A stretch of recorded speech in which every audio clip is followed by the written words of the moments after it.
Coming up in today's newscast, Israel and Hamas approach the precipice of war following fresh rockets from Gaza. The Knesset convenes with Druze leaders to discuss outrage over the nation's state law. And for any cinephiles out there, the Jerusalem Film Fest kicks off today with an impressive cinematic lineup.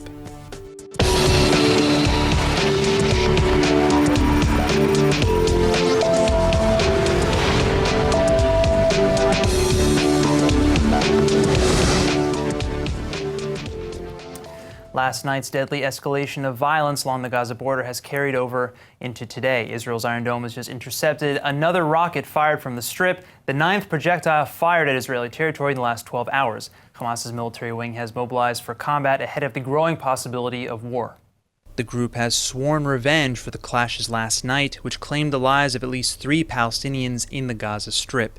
Israel carried out those airstrikes after Palestinian snipers opened fire on a group of IDF soldiers stationed along the border. One Israeli soldier was wounded by gunfire and immediately rushed to the hospital for emergency treatment. This is all merely the latest back and forth of violence between Palestinians in Gaza and Israel. Less than a week ago, an IDF soldier was killed by sniper fire from Gaza, triggering an intense round of Israeli airstrikes that pummeled dozens of Hamas targets in the Strip. Both sides then carefully backed away from the precipice of an all-out war, but that relative calm has clearly been broken now, leaving many wondering if this dance of violence is spiraling inevitably into an unstoppable war. Well, joining us now with more on the rising tensions between Israel and Gaza are Stav Cohen, the Deputy Chair of Young Labor, and retired Colonel Dr. Reuven Berko, the former Arab Affairs Advisor of the Southern Command. Thank you both so much for joining us. So obviously the big question of the day is, I feel like a broken record here. This is the most, one of many, rise in escalations. One side strikes, another retaliation, swearing revenge. So where is this taking us? Where does this go? Let's start with you. I think that the current situation is not taking us anywhere. I think for over 15 years, the government hasn't been planning long-term or pursuing any possibility. I think whether you believe that you should be firmer on the Gaza Strip and Hamas, or you believe that economical relief is the solution, or Sure. International intervention, none of those are really being used from the Israeli government in the Gaza Strip. We're responding every time Hamas is attacking, but we're not taking action on our own terms when we should be taking action. So you'd maybe say we're addressing the symptoms and not the cause of the illness, yeah, maybe. There's no policy, and we need a long-term policy. This is not, yesterday there were a few rockets launched, and it was published that Lieberman was doing meetings and consulting. Right. You're consulting as if this is something new that is happening. This has been going on for so long. This is nothing new to you. You should have your plans in order for this scenario, and you should really act before it happens. Sure. Well, Dr. Berko, I feel like this is where your insight really kicks in here. So what do you feel? Where is this all headed? Well, we are a bit spoiled, the Israelis. We were very much used to immediate wins in wars that took several days, several months. We are not used to the patience the Palestinians are now using against us. This is a terminology in Islamic world, and the struggle is about time. Who's the one who can overcome? Who's the society? Is it stronger? Actually, there is no magic formula such as this young lady offers. There are many smart people in the Israeli side. Some of them yet do not understand the mentality of this terrorist organization. They play on time, and they play deliberately on the poor people of Gaza Strip. There is nothing you can compensate or bribe the people of Gaza such to carry on a change in the leadership of Hamas. Don't forget that those people in Gaza Strip, and I served there so many years, I can tell you, I even personally know some of the leaders of Hamas organization. The agenda is no compromise Israel, demolish Israel, kill Israeli citizens. There's nothing to talk, actually, with the leadership of Hamas. If you would think about, let's bribe the people in order to change tendencies, it's illusion. Because the people are those who elected Hamas in the first place. They are planning to plant their representatives also in the West Bank. Why should we get into a adventure in Gaza Strip and fight for Palestinian Authority and let them in on the blood of our soldiers? It's a mistake. There's no alternative for Hamas actually in the field because, as you can see, the young generation are raised to hatred against Israel. There's no solution or something, a magic solution one can offer on the left side, the right side. There's no solution. We have to study something from our enemy, which is the terminology of patient, sabr, which is something that we are stronger, we can carry on, they cannot. It's time for them to say enough is enough. Please, Israelis, stop this. We can carry on. The patient of the Palestinians, some of the Israeli left, is something that you cannot win wars that takes long time. Sure. Well, look, I would say to that, although I'm sure you want to jump in here, I would say that, Israel is a very strong country, and we see rockets coming in and they get struck down. Army, so the society of sure, Israel, mainly society. even those who suffer day by day from Hamas, those people can suffer. They want to see a solution, naturally. But slogans in the air, it's time for us to take a change, as if the whole story is up to our policy and decisions. As if we send, instead of 1,000 lorries carried with flour, electricity, and cement, this will bring salvation to the state, to Hamas, and Hamas will change their mind, and the supporters of Hamas will stop hating us and stop dreaming about demolishing Israel. I believe that we have to be a bit more developed in our understanding the enemy. Sure. So it sounds like you're saying that there's not really any sense of a diplomatic solution because there's no one to talk to. Not at all. But I've got to ask, how do you feel about that? Because I want to also add, I'm a citizen of Sderot, and I think of myself as anything but spoiled. Right on the front line. So yeah. My house was hit twice by a missile, wow. And for many, many years, we have endured these attacks, and we have endured this situation, and we have stuck it out. But I'm not looking for a magical solution. So bloody conflicts have been here since the history of man, since the beginning of time, and they have ended in some way. They have ended because some leaders took either a firmer approach or a softer approach or a different approach or anything to come to a resolution. Right. We have mediators like Egypt that are trying to broker some kind of a ceasefire. To negotiate with us, and we have the international community, which is more than willing to put its money where its mouth is. I'm not giving any specific solution. I'm not the defense minister of Israel. Right. I think that an economic relief for the Gaza citizens is essential. I think of people that are essentially closed, over 1 million people in a very tight perimeter. That's just a recipe for hate. I mean, we didn't do anything as Israeli citizens to elicit that kind of hate. But when you think about a person who's never left their city and they're not getting their humanitarian assistance, you can really see that is not a situation that we can let go on. Yeah, we can't keep going like this. Something to say about these nice words that you said. I can identify with what you said, mainly because you are a citizen of Sderot, and I served in Gaza Strip itself for several years, so I know intimately those who are fighting against. So I do not lose myself, even though I can identify with the suffer of our brothers in the south. Listen, the story of Hamas and hatred didn't begin because economic situation. Actually, they can go, and they should go through Egypt. This was the situation before 1967. Remember that when we made peace agreements with the Egyptians, they insisted on getting the last millimeter of what they had before 1967.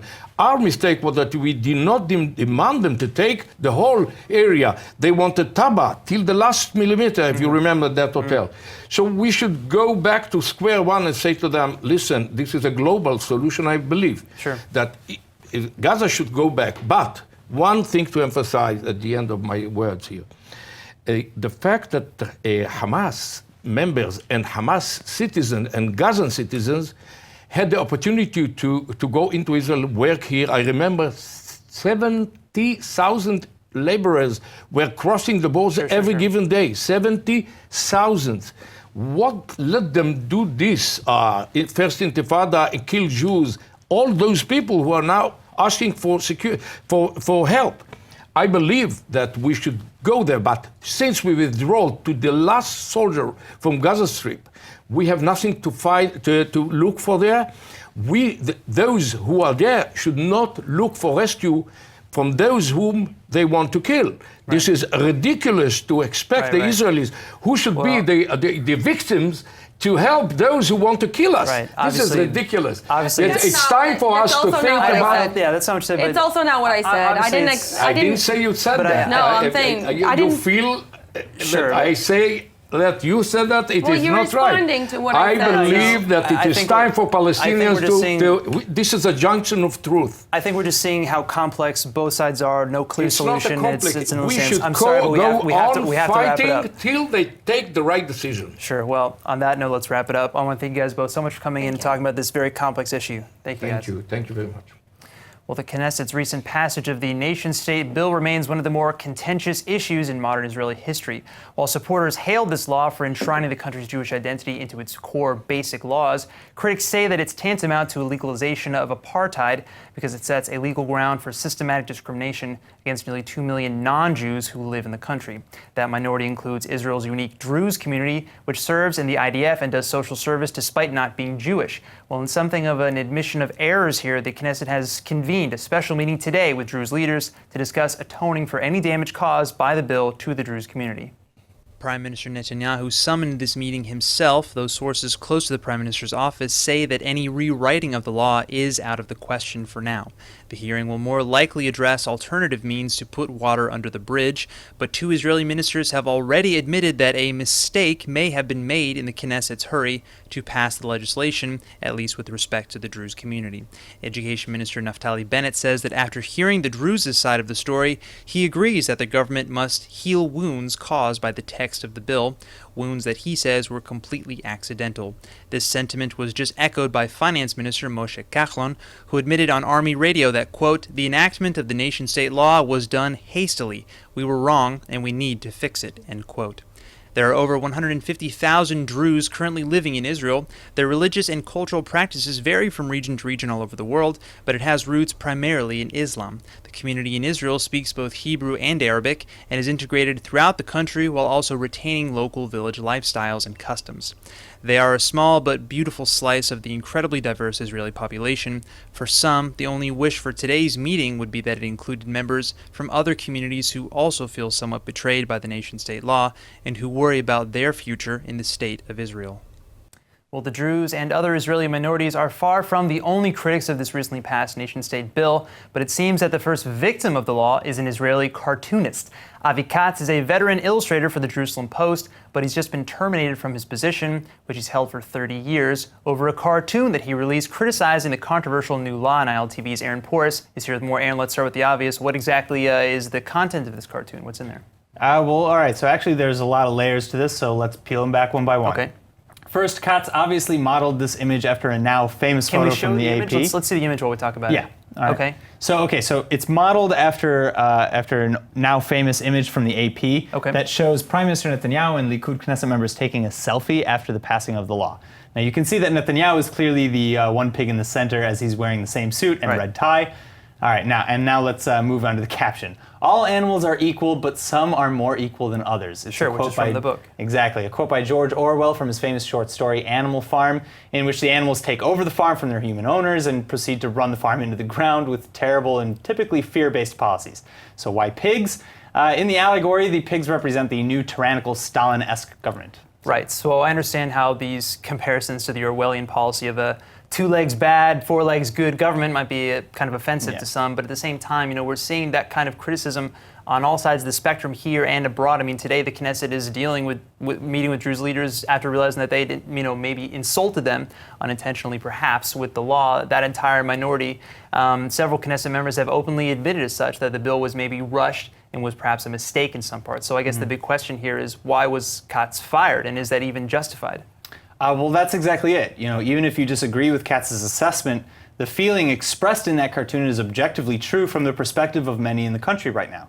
And in 30 years of cartooning for J-Post, it's safe to assume that this is not Avi Katz's first potentially offensive drawing. Or any offensive drawing anywhere. In fact, I myself had seen a few that are probably contentious. So actually, it's pretty ironic that an artist who makes a comparison between the government of Israel and Animal Farm's regime of pigs would be silenced in the first place. If anything, it actually just proves Katz's point. Right. And what has the Jerusalem Post said about this, if anything?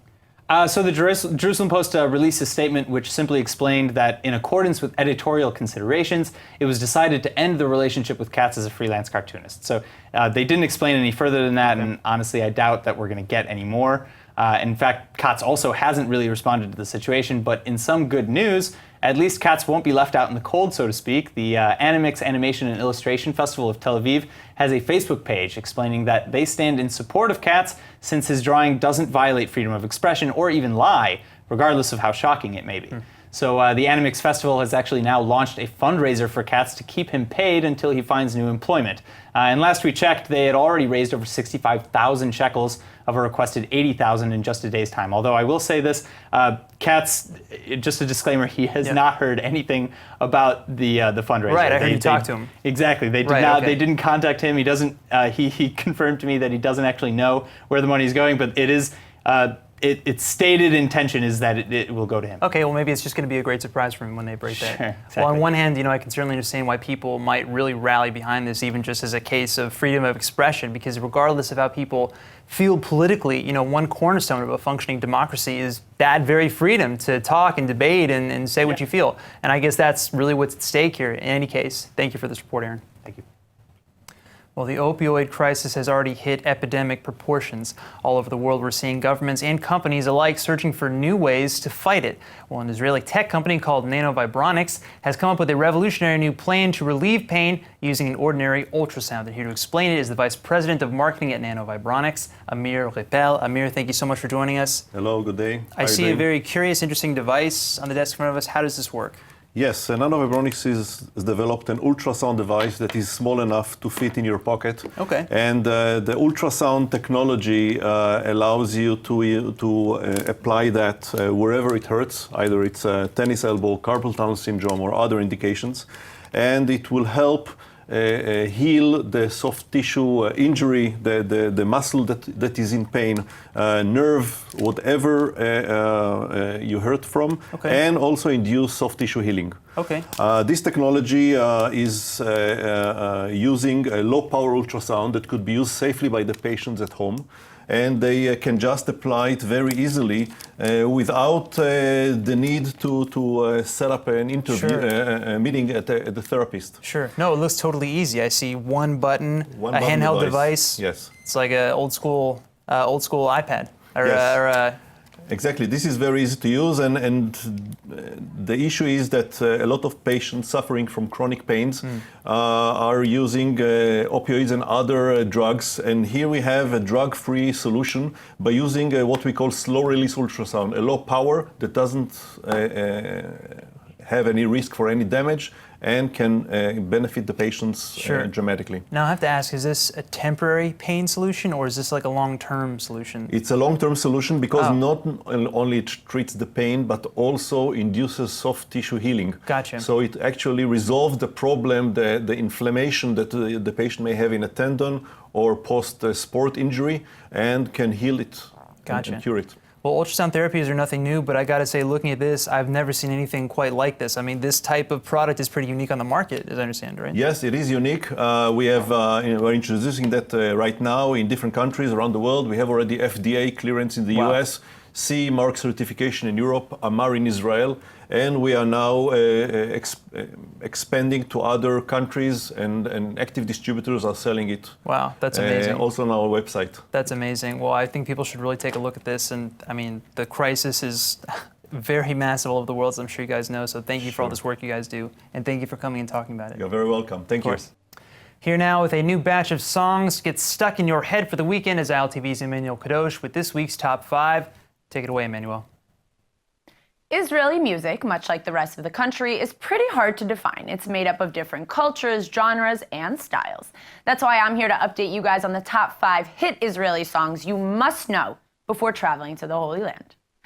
First up is probably going to be the most obvious one, Toy by the 2018 Israeli Eurovision winner Netta Barzilai.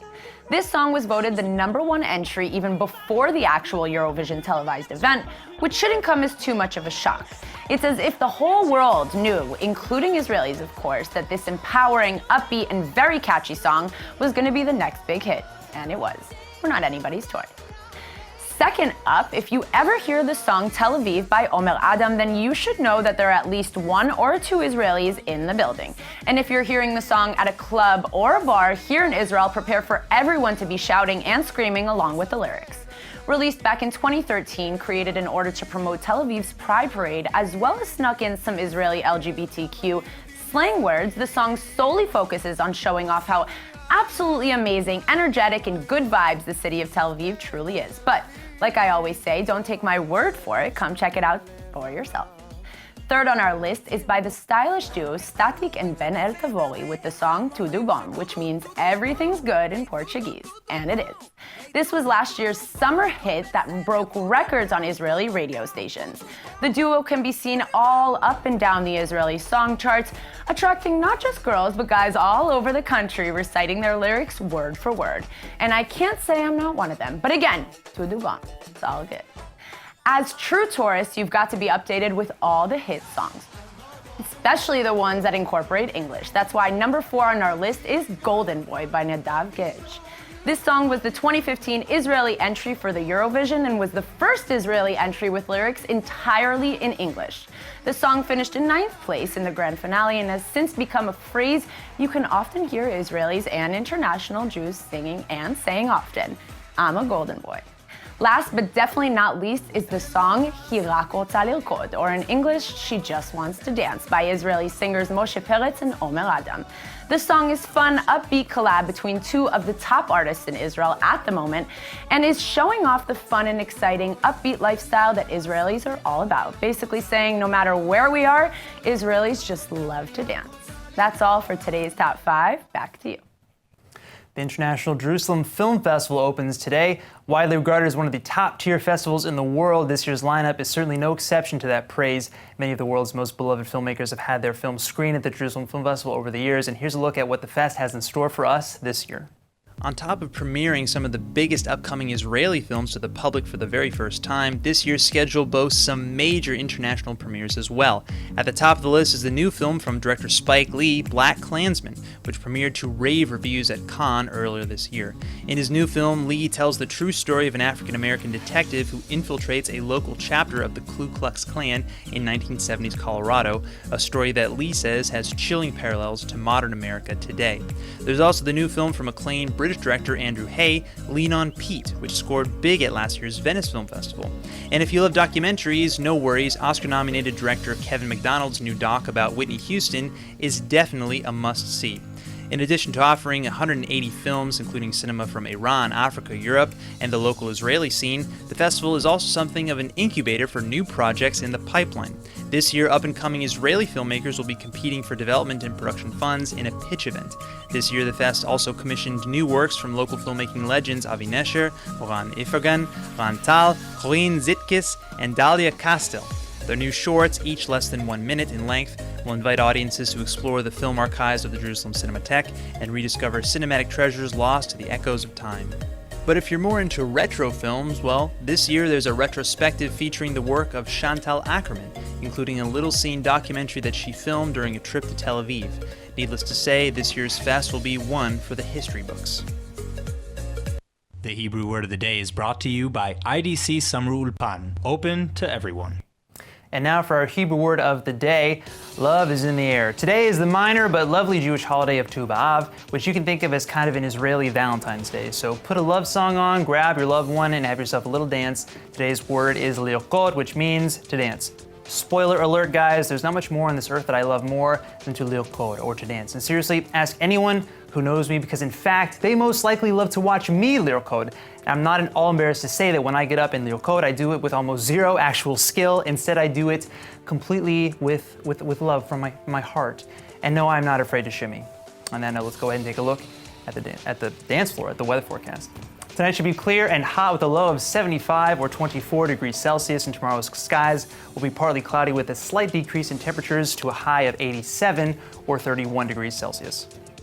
All right, that's it for today's news. Today's exchange rate is 3.64 shekels to the American dollar. Remember to sign up for our daily newscast at iltv.tv. And don't forget to follow us on Facebook at Israel English News and on Twitter at ILTV News. I'm Brett Allen Smith. Thanks for watching.